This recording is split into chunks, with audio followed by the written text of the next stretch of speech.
I'd much rather move slowly towards my own goals than quickly towards someone else's. Sometimes it's worth working towards things that you want, even if they don't really go together in an optimal or convenient way. Life is messy sometimes. Sometimes we just want what we want.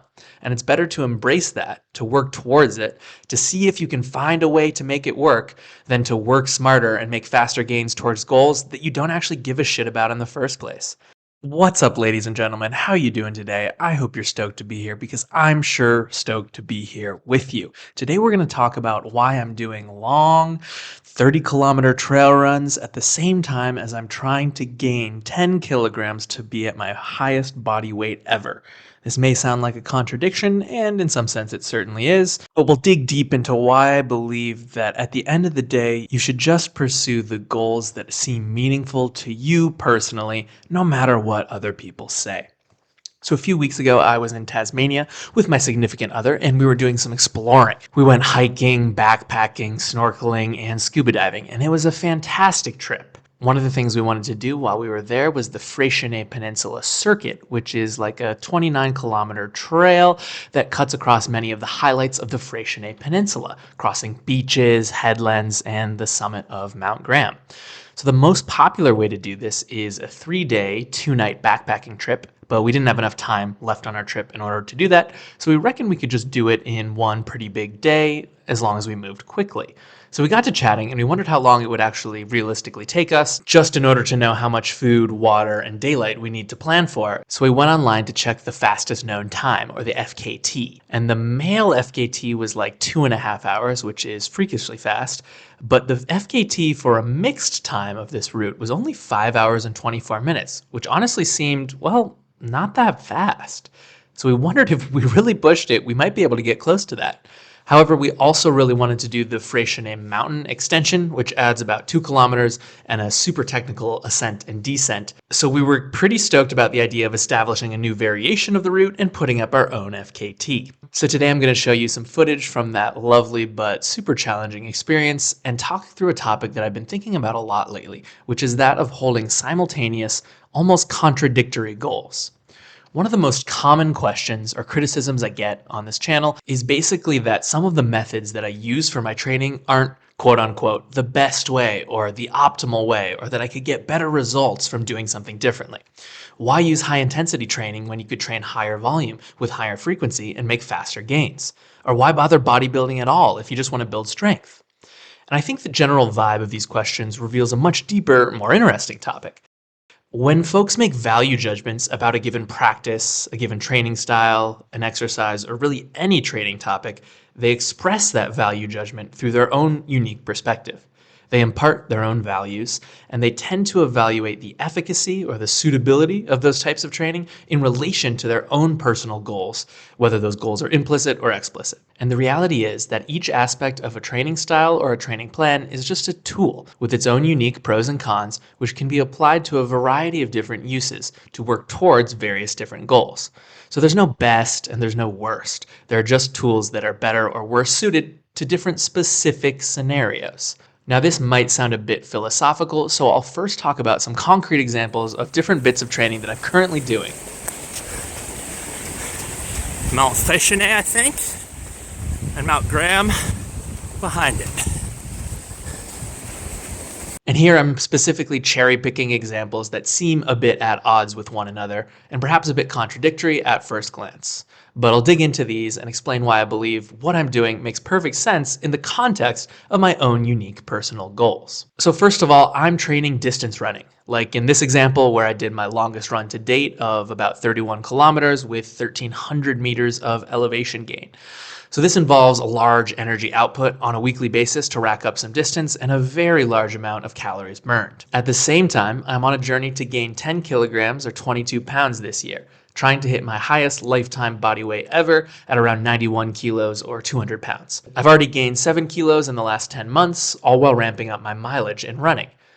And so you might say, but John, why bother with all this running? If you simply stopped running, you wouldn't need to eat nearly as much food in order to gain weight. Or on the other hand, if you just stopped gaining weight, you'd get faster and you'd have better endurance for free. And you're not wrong. A second example I'll give is that I'm working on improving my hamstring strength. I'm trying to work up to the full range of motion Nordic curl. And at the same time, I'm also training the splits. So I'm really pushing my hamstring flexibility to the limit. And so you might say, but John, all that stretching is taking energy away from your Nordic curl workouts. And all that intense shortened muscle contraction on the hammies, not to mention the miles that you run, is going to tighten up your hamstrings and make achieving the splits even harder. And you're also not wrong. And so, viewed from one perspective, that of quote unquote optimal training or fastest results, I'm clearly leaving a lot on the table. Getting fast and improving endurance does not benefit from having a heavier muscle mass, and so I shouldn't do it. Consistently gaining weight does not benefit from doing more cardio and thus needing to replenish more calories on a daily basis. So, why do it? Well, it's very simple because I want to, because I have goals and desires deep down and I want to work towards them. And yeah, it would be very convenient if I did not have goals at opposite ends of the physical spectrum, wherein working towards one can actually impede progress in the other. But the fact is that I only want to work towards things that I actually desire. And right now, these are some of the things that I desire. And so compromises have to be made. An alternate strategy for doing this could be to separate the pursuit of these goals in time.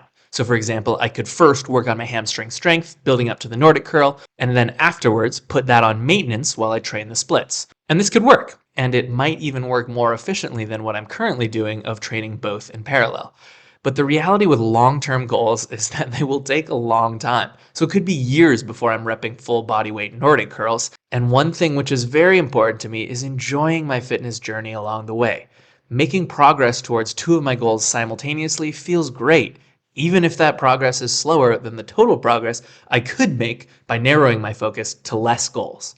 Because I want my training to truly be a lifelong practice. The journey is much more important than the destination to me.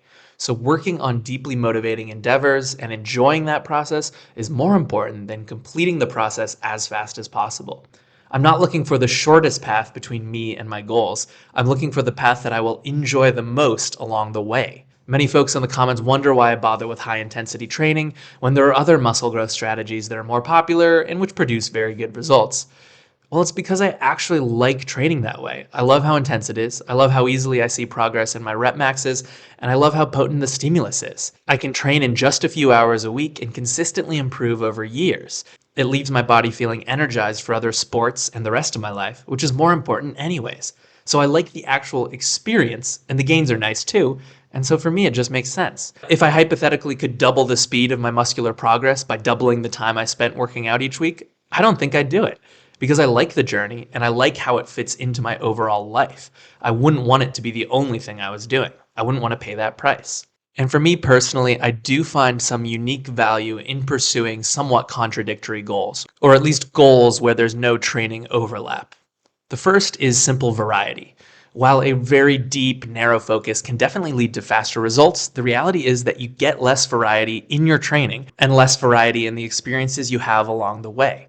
Learning about running and endurance training and the experience of actually going on runs has a completely different feel to it than lifting weights does. I get something different out of it, and it's really nice to switch up the physical sensations that I get throughout the week between these two disparate styles of training. The second thing I find valuable about contradictory goals is that racking up gains across different modalities and disciplines is a very enjoyable experience. The feeling of getting stronger and building muscles is awesome. I've talked about that at length on this channel. It amplifies everything in your life, but so does improving your cardio, your zone 2 running pace, your distance endurance, and your VO2 max. And I found that making gains in both of these leads to a better overall quality of life for me than just resistance training alone. And so it doesn't matter if my resistance training progress is slower because I'm eating into my recovery by also doing lots of cardio. Doing both literally feels better and it makes me happier. So it's a better journey for me and it's better suited to my goals. For me, it's actually more optimal. Now, that's not to say it's perfect. I can and will continue to experiment and change things up over the years and decades, and to improve my overall training and life practice, of course. I also think it's useful to try to consider the alternative to chasing these disparate goals that I have. So what could I do instead? I guess I could pursue different goals. I could try to convince myself that instead of wanting the things that I think I want deep down, I'm actually better off pursuing other goals instead. But for what? For whom? One concept I've been thinking about more and more in my 30s is just how easily we can be, brainwashed, for lack of a better word, into pursuing goals that are not truly our own. So as a kid, it was drilled into me at an early age to work hard in school, to get good grades, to get into a good college, and then get a good job. And I really internalized those values. I did exactly that. I studied hard, I went to an exclusive college, and I got the first high-paying tech job that I applied for. And of course, I did benefit a lot from pursuing those goals. I learned useful lessons, and I achieved some wealth and status that I can't take for granted. However, as the years went on, I started to realize that these dreams were not really my own. I had worn them like a mask, but underneath that, there was something different hiding that I'd never really let see the light of day. The reality is that many of the dreams I had in the first 3 decades of my life, I just adopted directly from other people around me, and just mainstream culture in general. I never really reflected on them or examined them to see if they truly, deeply resonated with me. And it turns out that many of them didn't at all. Woo woo! Here he comes, boys.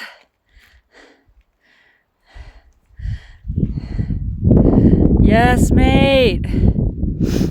Howdy. Howdy, Mick. Oh, Onita.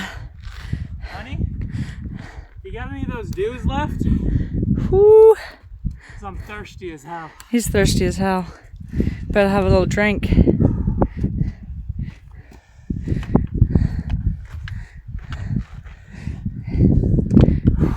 Oh, hot. What's that? Damn. A new dew? Freaking Mountain Dew energized? Don't mind if I do. Ooh, yeah. He earned it. Damn, that's refreshing. The summit of Mount Graham, Freycinet Peninsula, Tasmania, 2025. Attempting the first mixed FKT. My job was good. We made valuable software that helped people, but I was never passionate about it. It was stressful, and I was rarely excited in the morning to go about my work. I couldn't viscerally feel the impact that I was having. Through introspection, I eventually discovered that I really just want to share my passion for living well, for living an active, thoughtful life where I really move towards my passions rather than away from my fears. I've benefited so much from life changes I made over the last decade, which no one taught me in school, which often went against the conventional wisdom I learned growing up. It's that amazing feeling of positivity and possibility that I want to help bring to the world, and which I'm trying to do with this YouTube channel. How you feeling? Good. My legs are getting tired, but good. Freaking crushing it. A few more Ks to go. Several more Ks to Yeah, it go. looks like a lot. No, Because we got to run all the way across that beach. No, we got this. Now, to bring it back to fitness here, most of the mainstream popular fitness training methods and approaches are pathways towards certain very specific goals. A hyper-focus on squat, bench, and deadlift exists because of the sport of powerlifting. Now, they're great exercises, don't get me wrong, but their cultural weight is mostly just because of the arbitrary sport that utilizes them, not because they're objectively the 3 best exercises for all goals. The extreme popularity of high-volume hypertrophy workouts intended to maximize muscle growth exists because of the sport of bodybuilding, with the implicit goal to build as much muscle as possible. But in real life, I don't think I've ever met anyone who wanted to build as much muscle as possible. I mean, I sure don't. Yes, I want more muscle than I currently have, which is why I'm training to build muscle, but I don't want to pay the highest possible price for every possible gain that I could hypothetically get. I don't want to take steroids that might risk my health. I don't want to give up other sports that I love, and I sure don't want to train 10 hours a week just on bodybuilding. So making training decisions based upon the optimal frameworks doesn't always make sense because the goals for which they're optimal aren't the goals that I actually embody. They're not the goals that I have chosen for myself. Oh dear. Too much energy, mate. So for you, dear viewer, I think it's worth understanding the context of different training methodologies and what goals they're designed for and well suited for. And if that doesn't align well with your personal goals, then you can keep searching for better fits. Or just get creative and start borrowing ideas from different training modalities, keeping the things you like and what serve you well, and discarding those that don't. But if your practice looks different or unique, I'd say that most often that's a really good thing. It's very likely that you're actually training for a good reason, something unique and special and meaningful to you. You're not just choosing the most popular goal, i.e. benching 3 plates, completing a marathon, or getting a six-pack. and then making all of your training a clone for the other archetypes chasing these same goals, which they probably just latched onto because they were already present in popular culture. Of course, there's obviously nothing wrong with pursuing these goals if they do really speak to you, but I do imagine that most people adopt these popular goals due to random forces out of their control and not actual thoughtful introspection. I don't think that many people are genetically programmed to want to squat, bench, and deadlift. I think they love trying hard and pushing themselves, and the template of powerlifting is just a really simple, effective way to do that. But it's not going to fit everyone. So ultimately, I think I actually take a lot of satisfaction in knowing that the goals which I'm pursuing are goals that I chose myself. Of course, I've been influenced and inspired by those around me from a variety of disciplines. I'm not doing anything groundbreaking here. I'm not trying to say that. But when others don't seem to get what it is I'm training for or why I'd choose one modality over a different, more popular, more tried and true method, I think that's okay. My goals are my own. My training is my own. I share what I do on this channel to help and inspire people, but I don't need everyone to understand it. Sometimes it's worth working towards things that you want, even if they don't really go together in an optimal or convenient way. Life is messy sometimes. Sometimes we just want what we want. And it's better to embrace that, to work towards it, to see if you can find a way to make it work, than to work smarter and make faster gains towards goals that you don't actually give a shit about in the first place. I'd much rather move slowly towards my own goals than quickly towards someone else's. Thanks so much for watching. Love you guys very much. We'll catch you in the next one. Have a strong day.